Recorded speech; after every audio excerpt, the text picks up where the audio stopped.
Olá, companheiros e companheiras vigilantes do Estado do Rio de Janeiro, em especial os vigilantes da nossa base territorial de Niterói, São Gonçalo, Itaboraí, Rio Bonito e Maricá, e por que não os vigilantes de todo o Brasil.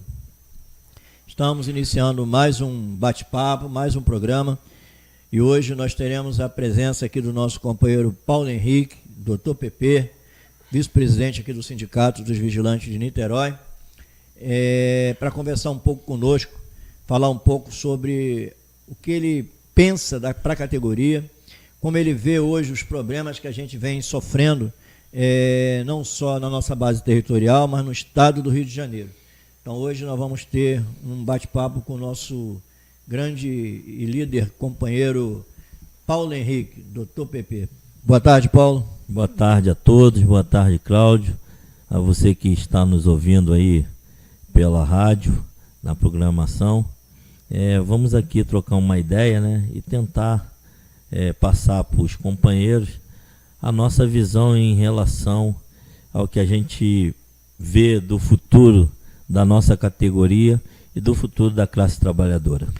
Paulo, o nosso sindicato ele tem buscado, ao longo desses anos, estar sempre ao lado do trabalhador.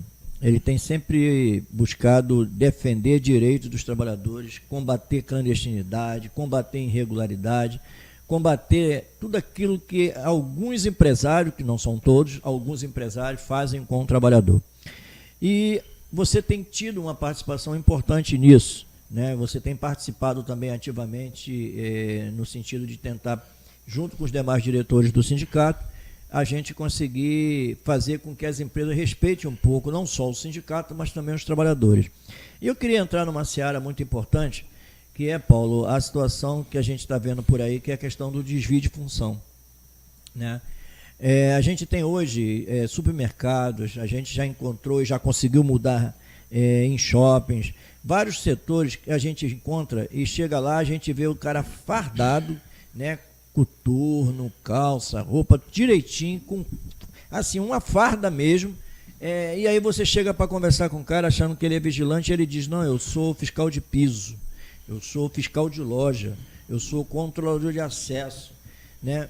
Isso tudo, ela é proveniente, Paulo, de uma má, não sei como explicar, mas dentro do CBO existe um monte de subgrupo, e os empresários estão usando esses subgrupos para poder explorar a mão de obra, vender serviço que não é legalmente de segurança, mas eles acham que pode fazer isso. Como você vê, Paulo, qual é a sua ideia, o que você pensa, qual é a sua proposta para que a gente possa nos unir aos demais sindicatos do país, né, já que nós vamos participar de um congresso da CNTV lá em Salvador, né? Qual é a sua visão? O que a gente poderia fazer para realmente acabar com essa covardia que está sendo feita por parte de alguns empresários, botando vigilante, que é vigilante, mas com a função diferenciada para pagar menos?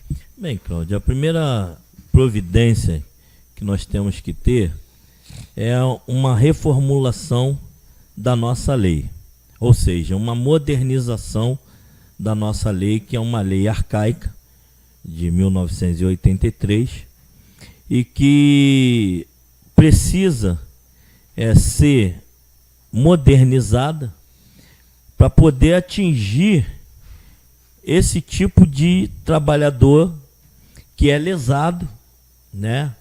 E que muitas das vezes não tem uma formação adequada para desempenhar a sua função, e infelizmente alguns empresários, algumas empresas aproveitadoras procura buscar essa mão de obra, que é uma mão de obra barata, e colocar para desempenhar o papel que é da segurança privada.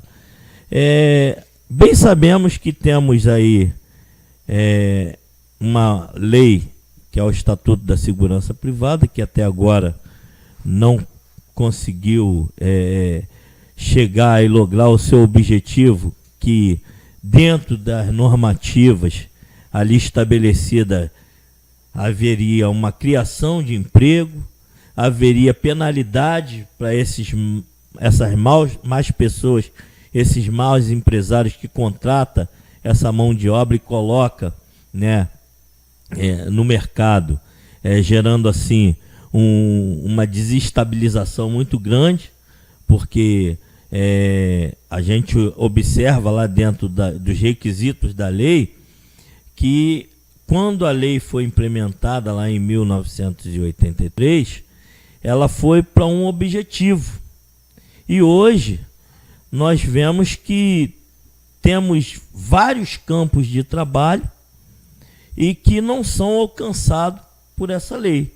E por conta disso, muitas empresas prestadoras de serviço de limpeza utilizam dentro desse factoide de segurança para vender uma coisa que não existe. Então, acredito que se nós nos organizarmos e se nós juntarmos e fazermos com que efetivamente esse projeto ele avance, a gente vai dar um grande passo na segurança privada. Mas você tem eu sempre ouço você falar do que a gente pode fazer no CBO. E aí a gente vai trabalhar para mudar o CBO. Mas se a gente não tiver mecanismo de punição, não vai adiantar mudar. Como você vê isso? O que acontece? Nós já participamos de uma organização de trabalho lá atrás, onde conseguimos, através da CNTV, né, e do grupo de trabalho que ali foi formado, nós conseguimos avançar um pouco no CBO em relação à questão do vigia, que trabalhava diurnamente, e a gente conseguiu avançar colocando que o vigia só poderia trabalhar noturnamente, até porque a especificação que tem dentro do CBO diz vigia noturno e não diurno. E a gente conseguiu avançar nessa questão de coibir um pouco essa prática de utilizar o vigia para trabalhar no horário diurno. Mas, infelizmente, não conseguimos avançar mais, dado as modificações que houve nesse governo, tanto do Michel Temer quanto no governo atual. A gente não conseguiu mais dialogar com o Ministério do Trabalho, até porque foi suprimido, e não conseguimos avançar nas questões das penalidades que poderiam ser impostas para que coibisse essa prática de utilização de uma mão de obra que não é verdadeiramente legal para atuar nessa função. Eu estive acompanhando essa semana, Paulo, o presidente Lula falando, e aí a sua assessoria, falando sobre a questão de mexer na reforma trabalhista, né? E uma coisa que chamou a atenção, e aí eu queria que você falasse um pouco sobre isso, é chamada ultratividade. A gente tinha no passado, quando a gente fazia as negociações coletivas, enquanto não tivesse fechado aquela outra convenção, aquela convenção anterior ela permanecia. Só que com a reforma trabalhista, e já antes com o ministro do STF, Gilmar Mendes, ele já tinha dado um posicionamento acabando com a ultratividade. E com a reforma trabalhista homologou isso, né? E eu ouvi e fiquei muito satisfeito com a visão de um representante do governo, do governo que vai entrar, dizendo que esse é um ponto que eles vão tratar da questão da atividade. Como você vê, para a nossa categoria, e aí a gente falando para os vigilantes, para os trabalhadores no geral, mas para a nossa categoria, o retorno da ultratividade numa mesa de negociação. Como você vê isso? É bom? É ruim? O que a ultratividade pode contribuir e ajudar as lideranças sindicais na hora de negociar com os empresários, já que os caras nunca querem dar nada? O que é necessário entender, Cláudio, que é a correlação de força, né, entre o patronal e o laboral. E o que existe hoje é que nós temos, além de não ter mais a ultratividade, nós ficamos dependentes. Como assim dependentes?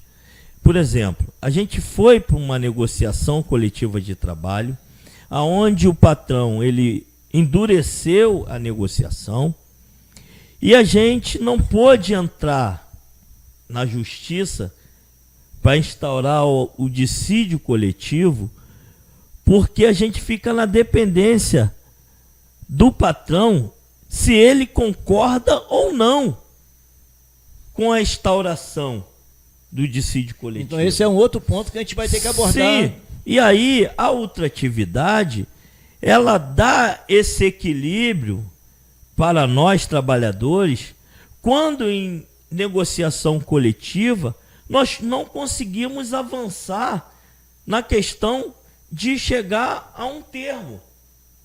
E aí o trabalhador, ele não fica prejudicado porque, infelizmente, muitas das vezes o patronal, ele vai usar isso como uma forma de pressão para que o trabalhador negocie a seu bel prazer qualquer negócio. Porque começa a dizer para o trabalhador o seguinte: se não tiver a convenção, eu vou cortar o ticket refeição. Se não tiver a convenção, eu vou cortar algum benefício que nós, a duras penas, conquistamos. E está estabelecido como regra na Convenção Coletiva de Trabalho. Então é preciso que o trabalhador entenda que, às vezes, numa negociação coletiva, se você não tem uma garantia de estabilidade para futuro que garanta aquele direito, você fica fragilizado. E eu acho de bom grado se discutir esse termo da ultratividade, que não seja da forma que estava, mas que ele retorne para que o trabalhador ele tenha essa estabilidade enquanto negocia uma melhor condição, não só de salário, mas também de serviço que ele presta. Paulo, uma outra coisa também que eu queria que você falasse um pouco é sobre um baque que a gente vem tendo, uns problemas que a gente vem tendo junto com algumas empresas na nossa base territorial, mas também no estado do Rio de Janeiro, que é o contrato parcial e o contrato intermitente. O nosso sindicato ele tem se posicionado contrário a todas essas posições, porque no nosso entendimento, a direção do sindicato entende que isso é uma escravidão velada, né? E aí tem aquela situação do contrato intermitente de que o trabalhador, se ele não trabalhar o mês todo, ele fica à disposição da empresa. Se porventura ele só fizer 1 ou 2 plantão e o valor que ele recebeu não suprir o valor que ele tem que pagar do INSS, ele tem que botar do bolso. Como você vê essa visão, e essa vai ser uma pauta que vai ser discutida no Congresso Nacional da CNTV, para a gente tentar levar para o presidente Lula para revogar a reforma trabalhista nesse ponto também. Como você vê isso, essa luta que a gente vai começar a encampar agora para acabar com o contrato parcial e intermitente? É boa essa pergunta, Cláudio, porque é necessário entender o movimento sindical, a luta sindical. Por que eu estou falando isso? Quando veio a reforma trabalhista, disciplinou que as categorias poderiam ter intermitente, poderia ter contrato parcial. Isso porque é preciso entender o contexto e o cenário em que essas coisas elas são lançadas. Elas não são lançadas aleatoriamente, ela tem uma fundamentação. Ocorre que trabalhadores que prestam serviço de garçom, né, eles tinham a necessidade de ter a flexibilização de trabalhar como intermitente ou hora parcial, porque às vezes o cara trabalha em situações diferentes. Aí houve uma questão no McDonald's, onde houve um contrato nesse sentido, e aí foi parar lá no Supremo, e aí deu ganho de causa. Então as grandes empresas que têm quantidades enormes de funcionários, elas veem dentro da flexibilização a possibilidade de facilitar a contratação da mão de obra. Só que nosso caso do vigilante é diferente, porque nós temos regra própria, nós temos uma lei específica.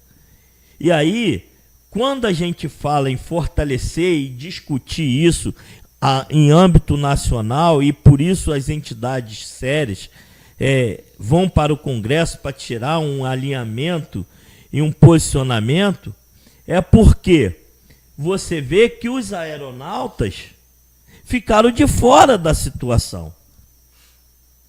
Porque na hora que foi colocar lá e colocou os aeronautas, a organização foi lá e quicou e o Michel Temer tirou, deixou de fora. Então, é importante que o trabalhador saiba que um sindicato forte, um sindicato atuante, ele serve justamente para, na hora dessa mazela, ir lá e ter força de falar e concretizar e não deixar acontecer. Porque depois que acontece, a gente tem que ficar com o pires na mão pedindo pelo amor de Deus para que se reveja aquela situação a qual prejudica milhares e milhares de trabalhadores.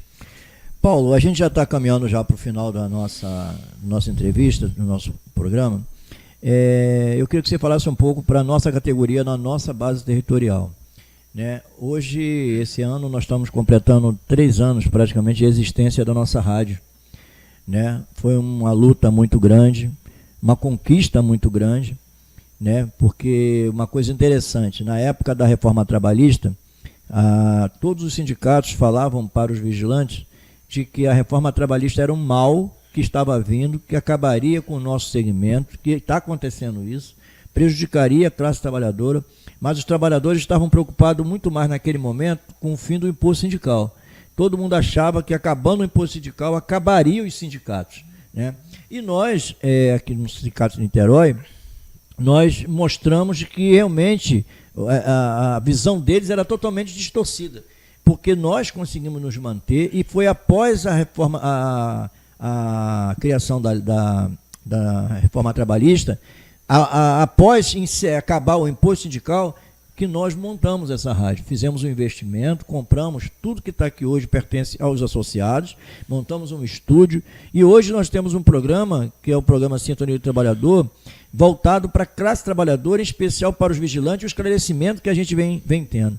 E aí, o que eu quero que você fale para a nossa categoria que muitas das vezes, né, tudo aquilo que eles imaginam, né, que o sindicato faz, que o sindicato deixa de fazer, eles têm que entender que o sindicato é cada um deles, é cada um trabalhador. Né? Então eu queria que você, nesse tempo que você tem, se você pudesse falar um pouco para a categoria nesse sentido, como você vê o nosso sindicato, a forma de atuar, e como você acha que o trabalhador da nossa base deveria se portar para participar mais ativamente conosco. Bem, Cláudio, o que eu gostaria de dizer para os trabalhadores da nossa base territorial é o seguinte: sindicalize. Por quê? Porque é com a sindicalização, que aí, diga-se de passagem, que a gente consegue fazer isso que a gente fez. É com o trabalhador participando efetivamente do sindicato com as suas ideias, mas também ajudando financeiramente o sindicato para que ele possa implementar a luta, para que ele possa modernizar cada vez mais a sua atuação e para que ele possa, dentro da medida do seu possível, fazer com que os maus empresários eles sejam cobrados e aqueles que trabalham de acordo, a contento, seja elogiado, porque a gente não está aqui no sindicato só para bater nos empresários, só para cobrar, não. Mas a gente também está aqui para reconhecer aqueles que cumprem o seu papel, aqueles que verdadeiramente reconhecem o seu trabalhador e que valoriza o seu trabalhador. Então é isso que eu quero falar para os colegas aqui da nossa base territorial. Procure o seu sindicato, nos procure e sindicalize. Obrigado, Paulo. Mais um programa que a gente está encerrando com a participação do companheiro Paulo Henrique, vice-presidente aqui do sindicato. Paulo, as suas considerações finais.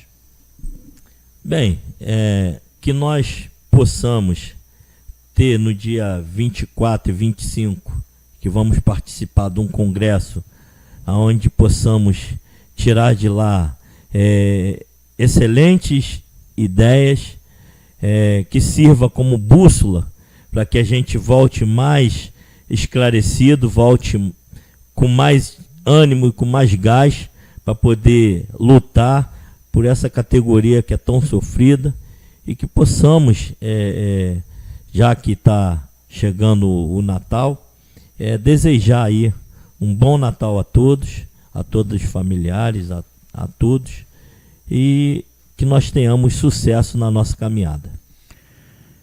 Obrigado, Paulo. Obrigado, ouvintes, companheiros que ficaram conosco acompanhando a nossa programação. Peço que compartilhem o nosso programa. Peço que vocês que ainda não baixaram o aplicativo no seu celular da Rádio Sintonia do Trabalhador, fortaleça esse meio de comunicação. Nós temos uma rádio voltada para os trabalhadores, voltado para o segmento da segurança privada.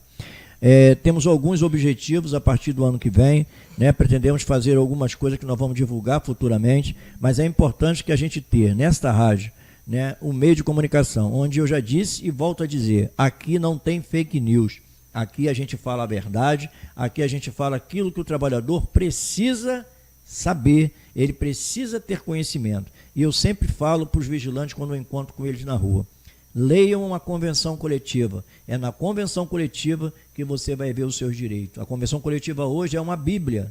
Você tem que andar com ela debaixo do braço. Na hora que o empresário disser para você, olha, você tem que fazer isso, você vai dizer, deixa eu ver aqui se eu tenho que fazer mesmo. É aqui. Esse documento que foi assinado, homologado e registrado no Ministério do Trabalho. Esse é o documento que vocês têm que usar. Então, agradeço a todos vocês. Peço a Deus que continue nos abençoando. Peço a Deus que esteja cada dia mais nos fortalecendo. Mando um abraço para toda a direção do sindicato aqui dos Vigilantes de Niterói.